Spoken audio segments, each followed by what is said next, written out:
বেছে নিল এবং হাবিলের পিছনে পিছনে ঘুরে বেড়াতে লাগলো। কাবিলের চিন্তা কার্যকর করার ক্ষেত্রে একটা প্রতিবন্ধকতা দেখা দিল, সেটা হলো কি উপায় তাকে হত্যা করবে তা সে স্থির করতে পারল না। এ সময় শয়তান দীর্ঘদিন পরে আদম আলাইহিসসালামের সন্তানদের ক্ষেত্রে একটু কাজ করার সুযোগ পেয়ে অত্যন্ত আনন্দিত হলো। সে কাবিলের সম্মুখে একজন পথচারী হিসেবে উপস্থিত হলো। পথচারী দেখলো পথচারীর সম্মুখ দিয়ে একটি সাপ অতিক্রম করছিল।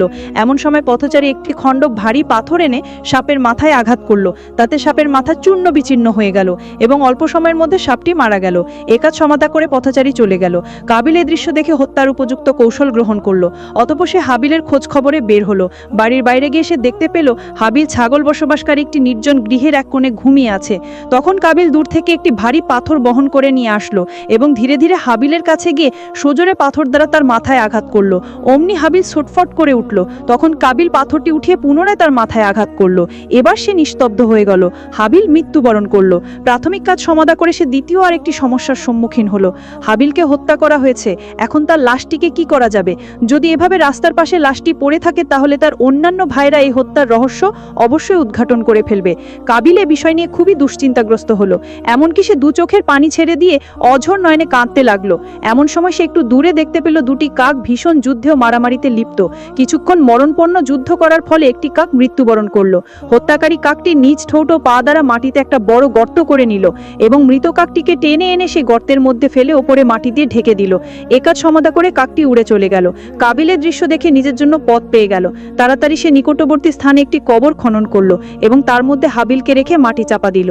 কাকের ঘটনা সম্পর্কে তাফসির কারকগণ লিখেছেন যে কাক দুটি ছিল আল্লাহর ফেরেশতা।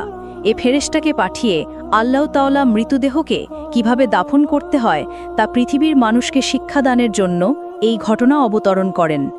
যেহেতু এই পৃথিবীতে আর কোনো মানুষ মারা যায়নি, এটাই মৃত্যুর প্রথম ঘটনা। অতঃপর মৃত্যুর বিধান ও নিয়ম সম্পর্কে কারো কোনো জ্ঞান ছিল না।